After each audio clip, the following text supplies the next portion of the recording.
Hello everyone, I hope you will find I am doing some great and creative works. आज हम लोग देखने जा रहे हैं क्या? आज तो हम लोग जो भी देखेंगे, लेकिन उससे पहले मैं आपको बताना चाहूंगा पिछले क्लास में हम लोगों ने क्या पढ़ा था।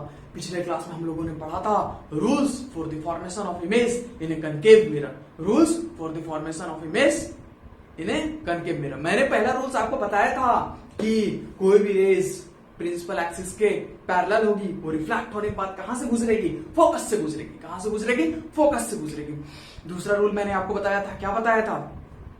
दूसरा रूल मैंने आपको बताया था कोई भी रे सेंटर ऑफ कर्वेचर से पास होती है तो रिफ्लेक्ट होने के बाद उसी पाथ को फॉलो करके वापस चले जाएंगे, उसी पाथ को फॉलो करते हुए वापस चले जाएंगे। लेकिन पास कहां से होना चाहिए? सेंटर ऑफ कर्वेचर से होना चाहिए। कहां से पास होना चाहिए? सेंटर ऑफ कर्वेचर से होना चाहिए। तीसरा रूल फर्स्ट रूल का जस्ट अपोजिट। तीसरा रूल को क्या मैंने बताया था? तीसरा रूल को बच्चों, तीसरा रूल को मैंने क्या बताया था? तीसरा रूल को मैंने बताया था कि कोई भी रेज अगर फोकस से गुजरती है तो रिफ्लेक्ट होने के बाद क्या होगी? वो रिफ्लेक्ट होने के बाद क्या होगी? प्रिंसिपल एक्सिस के पैरेलल होगी। क्या होगी? प्रिंसिपल एक्सिस के पैरेलल होगी। तो चौथा रूल हम लोग देखने जा रहे हैं, क्या बहुत ही इंटरेस्टिंग है, बहुत ही मजा आने वाला है। तो चौथा रूल हम लोग देखेंगे बच्चों, चलो फटाफट देखते हैं, है ना। आप लोग एकदम आराम से देखो, आराम से छापो और बहुत स्पीड में छापो। तो हम लोग देखते हैं आज क्या देखेंगे। देखो रूल नंबर 4। रूल नंबर 4 बच्चों दिख रही है आप लोग को? ये कौन सी मिरर है? Concave mirror. ये कौन सी मिरर बेटा? Concave mirror. क्यों? कैसे पहचाने? दिस धसा हुआ पेट की तरफ, निकला हुआ पीठ की तरफ, तो इसका रिफ्लेक्टिंग सरफेस किधर है? धसा हुआ तरफ, पेट की तरफ, मतलब कनकेव मिरर। कौन सी मिरर? Concave mirror. एक ऐसा स्ट्रेट लाइन जो पोल से होकर गुजरे उसका नाम क्या है? Principal axis. क्या नाम है? Principal axis. और ये अपर्चर है जहां से रिफ्लेक्शन होता है लाइट का, और उसका सेंटर पॉइंट को हम लोग क्या कहते हैं? पोल। क्या कहते हैं? पोल। और एक सेंटर कर्वेचर होगी और इसके बीच में फोकस, है ना। तो चौथा रूल हम लोग पढ़ने जा रहे हैं कि अगर रेज इंसिडेंट होती है पोल पे तो वो वापस रिफ्लेक्ट होगी सेम एंगल बना के। सेम एंगल बना के किससे? प्रिंसिपल एक्सिस से सेम एंगल बना के। ये एंगल आई, ये एंगल आ। अगर ये 45 डिग्री हुई तो ये जो एंगल बना के निकलेगी इंसिडेंट अगर 45 पे हुई तो रिफ्लेक्ट भी 45 डिग्री पे होगी। तो मैं एग्जांपल आपको बाद में दे दूंगा, पहले ये आप इतना लिख लो। मतलब ये कहने का मतलब ये है कि angle i is equal to angle r होगी बेटा। Angle i is equal to angle r होगी। ठीक है, फटाफट जल्दी छापो, बहुत स्पीड में छापो, तुरंत छापो। और फिर देखते हैं हम लोग। चलो जैसे एग्जांपल मैं देना चाहूंगा। एग्जांपल क्या देना चाहूंगा मैं? देखो बेटा, एग्जांपल में क्या देना चाहूंगा? This is the concave mirror. कौन सी मिरर? Concave mirror. क्यों कनकेव मिरर है बताओ? क्योंकि इसकी रिफ्लेक्टिंग सरफेस किधर है? इसकी रिफ्लेक्टिंग सरफेस जो है पेट की तरफ है, धसा हुआ पेट की तरफ। किधर? पेट की तरफ। जिधर रिफ्लेक्टिंग सरफेस अगर किसी भी मिरर की पेट की तरफ होगी वो क्या होगी? Concave mirror. अगर पीठ की तरफ रिफ्लेक्टिंग सरफेस होती है वो कौन सी मिरर होती है? Convex mirror. There are two types of spherical mirror. There are two types of spherical mirror. One is the concave mirror and other is the convex mirror. ठीक है बेटा, चलो देखते हैं इसको। एग्जांपल कहने का मतलब ये क्या हुआ? ये स्ट्रेट पाथ जो पोल से होके गुजरती है उसका नाम क्या होता है बेटा? पोल से होके गुजरती है उसका नाम क्या होती है? ऐसा स्ट्रेट लाइन का नाम क्या होता है? Principal axis. क्या नाम होता है? Principal axis. It is denoted by PA। It is denoted by PA। चलो, it is denoted by PA। अब क्या होगा बेटा? मैंने आपको बताया था कोई भी पोल पे गिरती है, कोई भी लाइट इंसिडेंट होती है, वो जो रिफ्लेक्ट होगी, वो जो रिफ्लेक्ट होगी तो वो प्रिंसिपल एक्सिस से सेम एंगल बना के रिफ्लेक्ट होगी। सेम एंगल बना के रिफ्लेक्ट होगी। कहने का मतलब अगर ये 35 डिग्री होगी तो ये भी कितने होगी भाई? 35 डिग्री होगी। कितने होगी? 35 डिग्री होगी। तो एग्जांपल से मैंने आपको समझाया। ठीक है, अब हम लोग नेक्स्ट बढ़ने जा रहे हैं, आगे देखते हैं। अब हम लोग पहले देखेंगे ऑब्जेक्ट का पोजीशन कौन सा होगा और इमेज फॉर्मेशन देखेंगे हम लोग कनकेव मिरर का। पहले तो मैं आपको रख के दिखाऊंगा कि ऑब्जेक्ट हम लोग कहां कहां रखेंगे और इसका इमेज कहां कहां फॉर्म होगा और उसका नेचर इमेज का कैसा होगा और किस तरीके से होगा। ठीक है, तो चलो फटाफट हम लोग देखने जा रहे हैं। नेक्स्ट चीज बड़ा मजा आने वाला है, तो इसे मैं रब करता हूं।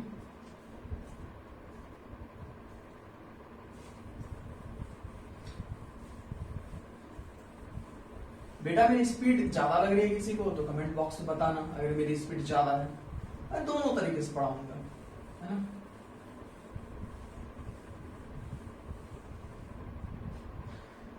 चलो अब हम लोग क्या देखने जा रहे हैं, बहुत important topic, position of object, position of object, position of object to form image in a concave mirror, concave mirror. पहले हम लोग किसकी बात करेंगे बेटा, इमेज फॉर्मेशन की। पहले हम लोग कनकेव मिरर की बात करेंगे। किसकी बात करेंगे, कनकेव मिरर की बात करेंगे। बताओ किसकी बात करेंगे, कनकेव मिरर की बात करेंगे। हम लोग दो तरह के स्फेरिकल मिरर पढ़ा हम लोगों ने, पहला कनकेव दूसरा कन्वेक्स। फिर बाद में हम लोग कन्वेक्स के बारे में बात करेंगे, उसके भी रूल्स देखेंगे और उसकी भी इमेज फॉर्मेशन देखेंगे। पहला तो मैं ऑब्जेक्ट की पोजीशन पहला बताता हूं आपको। ऑब्जेक्ट हम लोग रखेंगे between pole and focus, pole and focus. देखो बेटा मैं आपको थोड़ा सा ये डायग्राम भी बना दूं ताकि आपको अच्छा सहूलियत हो, आसान हो समझने में। बेटा ये क्या होगी, कौन सी पॉइंट होगी, ये पोल, ये फोकस होगी बेटा। ये क्या होगी, COC, COC denotes for centre of curvature, ROC denotes for radius of curvature, है ना।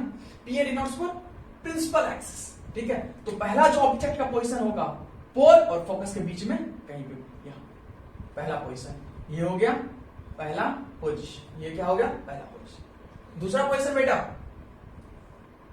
At focus, at focus, focus को एफ से डिनोट करते हैं, किससे, एफ से डिनोट करते हैं। तो दूसरा पोजीशन जो हो गई ऑब्जेक्ट की वो फोकस पर, ये दूसरा पोजीशन, ठीक है बेटा। तीसरा पोजीशन ऑब्जेक्ट की between focus and centre of curvature, between focus and centre of curvature, between focus and centre of curvature. तो तीसरी ऑब्जेक्ट की पोजीशन कहां हो बेटा, यहां। ये फोकस है, ये सेंटर ऑफ कर्वेचर के बीच में, है ना। ये तीसरी पोजीशन हो। अब चौथी पोजीशन बेटा हम लोग देखने जा रहे हैं। चौथी पोजीशन कौन सी हो, at centre of curvature, at centre of curvature, at centre of curvature, at centre of curvature, at COC, COC, centre of curvature, at COC, at centre of curvature, COC, है ना। चलो ये हो गई आपको चौथा पोजीशन। बेटा समझ में आ रहा होगा सबको, है ना। अब बताओ आप लोग नेक्स्ट पोजीशन, दो पोजीशन जो बची हुई है, 6 पोजीशन देखेंगे ऑब्जेक्ट की, है ना। कनकेव मिरर में 6 पोजीशन देखेंगे इमेज बनाने के लिए, है ना। ऑब्जेक्ट को हम लोग 6 पोजीशन में, किस 6 पोजीशन में रखने वाले हैं उसको हम लोग देख रहे हैं, उसको हम लोग देख रहे हैं, है ना। बेटा बहुत एनर्जेटिक रहना और बहुत अच्छे से पढ़ाई करना है ना। शरीर में जो है ऊर्जा एकदम अच्छे तरीके से। मैं आप लोगों को गाना भी सुनाऊंगा, सब कुछ कराऊंगा, है ना। तो अब हम लोग 5वां पोजीशन देखने जा रहे हैं। 5वां पोजीशन, 5वां पोजीशन। अब हो गए बेटा धीरे से, beyond the centre of curvature, beyond the centre of curvature, COC मैं लिखता हूं short form, centre of curvature. Beyond the centre of curvature मतलब सेंटर ऑफ कर्वेचर में बगल में कहीं भी, यहां पर लिख लो बेटा। ये 5वां पोजीशन। छठा पोजीशन बेटा at infinity, very good, at infinity. Infinity में भी ऑब्जेक्ट को हम लोग रखेंगे एट इंफिनिटी। तो इंफिनिटी में कहीं भी, इधर यहां पे रखो, कहीं भी, है इंफिनिटी, ठीक है। ये 6 पोजीशन है ऑब्जेक्ट रखने की और इसकी हम लोग इमेज देखेंगे, इसकी हम लोग इमेज देखेंगे। इमेज कैसे बनाते हैं तो लिखो, जल्दी छापो, फिर आगे हम लोग देखते हैं, आगे हम लोग देखते हैं। चलो बेटा नेक्स्ट जो है अब हम लोग बात करने जा रहे हैं, अब इमेज बनाते हैं हम लोग डायग्राम के साथ। तो पहला हम लोग लेंगे ऑब्जेक्ट की position between pole and focus, between pole, ये फोकस, उसके बीच का पोजीशन लेंगे ऑब्जेक्ट, है ना। चलो हम लोग देखते हैं। देखो बेटा इमेज बनाने के कम से कम कितने रेस चाहिए, 2 रेस चाहिए, है ना। ज्यादा से ज्यादा इन्फिनाइट रेस हो जाएंगे, है ना।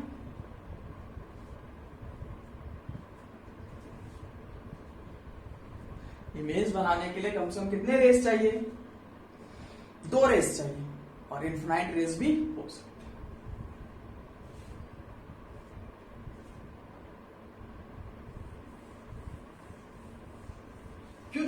अब मैं बताऊं आपको इमेज बनाने के कम से कम 2 रेस क्यों चाहिए। अब बेटा ये बताओ, हम लोग जो इमेज क्या फॉर्मेट, हम लोग इमेज का डेफिनेशन क्या देखते हैं, इंटरसेक्शन ऑफ रिफ्लेक्टेड रेस। तो रिफ्लेक्टेड रेस एक तो काटेगी नहीं, कम से कम 2 रेस होना चाहिए कट करने के लिए, इंटरसेक्ट होने के लिए, मीट करने के लिए।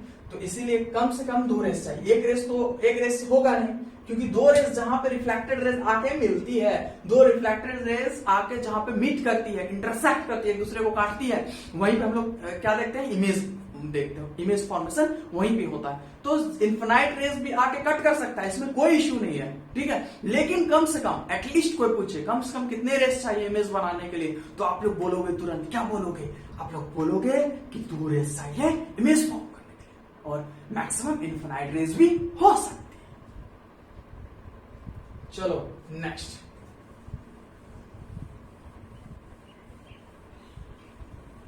चले क्विक हम लोग चैप्टर के अंत की तरफ जा रहे हैं। सॉरी मैं बोलता हूँ जल्दी खत्म करूंगा जल्दी, लेकिन क्या करूं, मतलब थोड़ा सा लंबा खिंचा रहा है ना, तो इसके लिए कोई बड़ी बात नहीं, आराम से पढ़ो, कोई दिक्कत नहीं है ना। तो हम लोग पहला पोजीशन देखते हैं इमेज फॉर्मेशन की। When object is placed between pole and focus, pole and कहा बेटा, पोल एंड फोकस। चलो देखते हैं ये कौन सी मिरर है, कनकेव या कन्वेक्स, कंफ्यूज नहीं होना बेटा, पीठ पेट। ये पॉइंट एपर्चर की मिड पॉइंट को हम लोग क्या बोलेंगे, पोल, क्या बोलेंगे, पोल। ये फोकस हो गया यहाँ पे, और यहाँ पे क्या हो गया, सेंटर ऑफ कर्वेचर, सीओसी। अब देखो मैंने ऑब्जेक्ट को कहां रखा बेटा, मैंने ऑब्जेक्ट को रखा पोल और फोकस के बीच में, यहाँ पे कहीं, यहाँ पे। अब मैं पहला रेस लेता हूं, कौन सी रेस लूंगा, इमेज बनाने कम से कम कितना रेस है, 2 रेस, तो 2 रेस यहाँ पे लूंगा, मैं मदद लूंगा।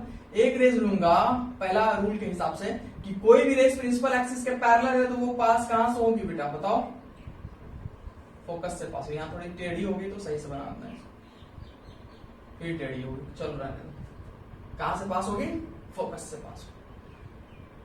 और दूसरा रेस मैं लूंगा, कौन सी रेस लूंगा बताओ, एक रेस लूंगा सेंटर ऑफ कर्वेचर पे, है ना, सेंटर ऑफ कर्वेचर। तो बेटा जो रेस सेंटर ऑफ कर्वेचर से गुजरेगी वो उसी पाथ को फॉलो करते हुए कहीं वापस चले जाए, है ना। तो अब देखो ये कहीं से पीछे से आता हुआ दिखेगी मुझे, ये भी इसकी डायरेक्शन अगर पीछे हो तो ये पीछे जाके दोनों मीट कर गई, पीछे जाके दोनों मीट कर गई, है ना। तो यहीं पे क्या होगा, इमेज फॉर्मेशन, पीछे जाके कहीं मीट करे। अब बताओ ऐसा कैसे, देखो ये जो रेस रिफ्लेक्ट हुई आपको इस डायरेक्शन में, ठीक है, ये रेस आई इस तरीके से और रिफ्लेक्ट हो गई इस डायरेक्शन। अगर मिरर नहीं रहती जिसका डायरेक्शन पीछे से कहीं से आता हुआ दिखता मुझे ये रेस। और दूसरी बात मैं बताऊं, ये रेस जो सेंटर ऑफ कर्वेचर से पास होकर गुजरी और उसी पाथ को फॉलो करके, यहाँ पे मिरर था और मिरर था इसीलिए वो उसी पाथ को फॉलो हुआ। अगर मिरर नहीं रहता सीधा डायरेक्शन में चला जाता, ठीक है, मिरर पॉलिश क्या हुआ पीछे, इसलिए वो उसी पाथ को फॉलो कर गया और उसी पाथ को आ गया, ठीक है। तो ये अगर मिरर नहीं रहता तो पीछे कहीं जाता, और जहां पे 2 रेस मीट कर जाता वहीं पे क्या बनता, इमेज। ये इमेज बन गई। अब बताओ बेटा ये कैसा नेचर है इमेज का, रियल और वर्चुअल इमेज फॉर्म। कैसा, वर्चुअल, क्यों, मिरर के पीछे बनी, अगर मिरर के आगे बनती तो रियल इमेज बनती, है ना। तो अब क्या करोगे, यहां पे हम लोग की आंख होगी, ठीक है, हम लोग देख पा रहे हैं। अब नेचर भी लिख लो,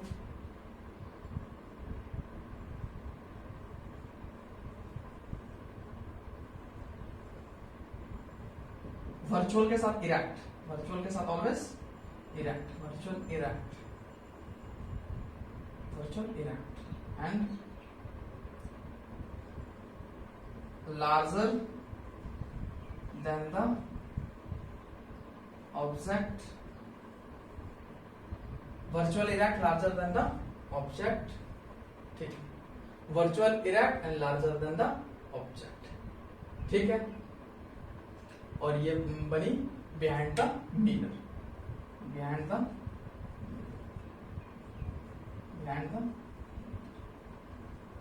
मिरर के पीछे बनी, ठीक है, इसलिए वर्चुअल इमेज फॉर्म। ये हम लोग की आंख, ये क्या है, आंख, आई, ये क्या है बेटा, है ना। अब हम लोग बात करने जा रहे हैं, क्या बात करने जा रहे हैं, अब हम लोग बात करने जा रहे हैं ऑब्जेक्ट की दूसरी पोजीशन में। ऑब्जेक्ट की दूसरी पोजीशन, ऑब्जेक्ट थोड़ा थोड़ा इधर इधर शिफ्ट होगा, मतलब लेफ्ट की तरफ शिफ्ट होगा। बिटवीन, पहला पोजीशन क्या है, बिटवीन पोल एंड फोकस, अब शिफ्ट होकर वो फोकस पे आ जाएगा। तो इसकी इमेज देखते हैं, उसकी इमेज देखते हैं। अब देखो इरेक्ट कहने का मतलब क्या हुआ, मैं आपको बहुत दिन से समझाना चाहता था अच्छे तरीके से। देखो ये स्फेरिकल मिरर मतलब कनकेव मिरर है, प्रिंसिपल एक्सिस है ये स्ट्रेट पाथ, ठीक है। अगर ऑब्जेक्ट प्रिंसिपल एक्सिस के ऊपर, इमेज भी अगर प्रिंसिपल एक्सिस के ऊपर, तो ये इरेक्ट हो गए, ठीक है। अगर ऑब्जेक्ट ऊपर और इमेज नीचे, तो ये हो गए इन्वर्टेड, है ना। तो रियल के साथ इन्वर्टेड और वर्चुअल के साथ इरेक्ट, हो गए इरेक्ट,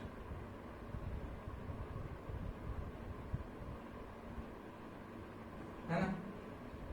चलो आगे देखते हैं।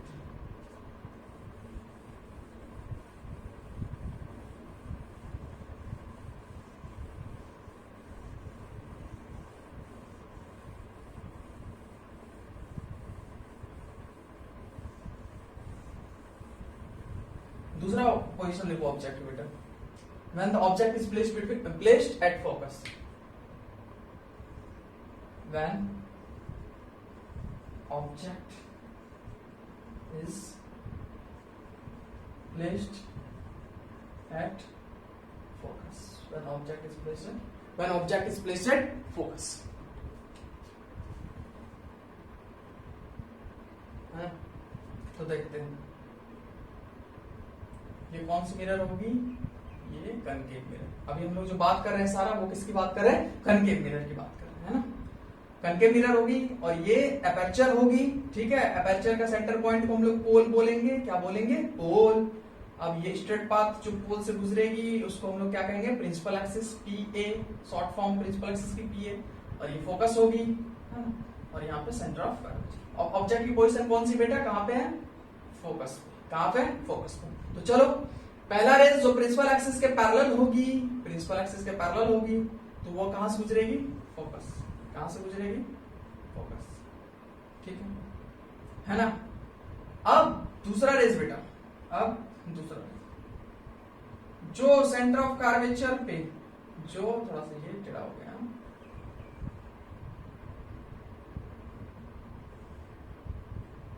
जो रेज सेंटर ऑफ कर्वेचर से गुजरती है, इंसिडेंट होती है जो सेंटर ऑफ कर्वेचर से, वो उसी पाथ को रिट्रेस हो जाती है, उसी पाथ पे वापस चले जाती है, उसी पाथ पे वापस चले जाती है।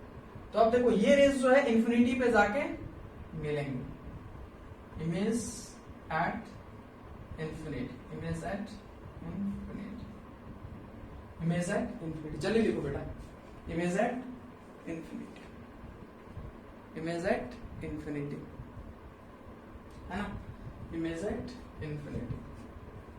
तो इसकी पोजीशन भी हम लोग देख रहे हैं, क्या पोजीशन होगी, इमेज एट इंफिनिटी। तो देख लो इस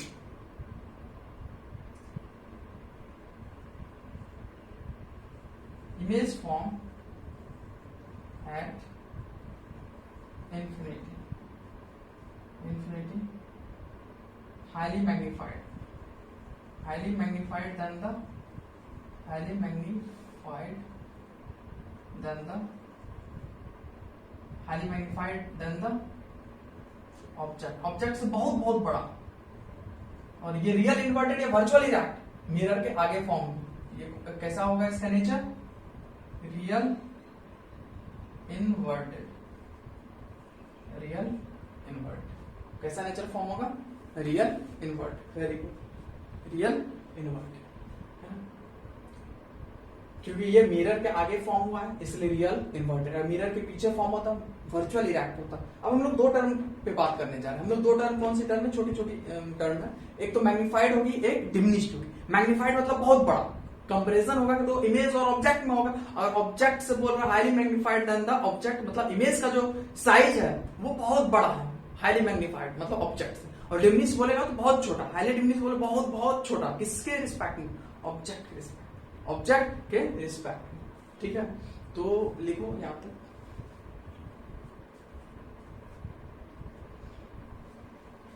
ठीक है बच्चों, आई होप आप लोग को बहुत मजा आया होगा पढ़ने में, है ना। आप लोग ने सब कुछ समझा होगा, है ना। उसके बाद अगर आपको समझ में नहीं आए तो कमेंट बॉक्स में आप अपना क्वेश्चंस पूछ सकते हैं ना। उसके बाद मैं आपको नेक्स्ट क्लास में कल फिर इसे अपलोड करूंगा इसके आगे, है ना। तो आज के लिए thank you, best of luck.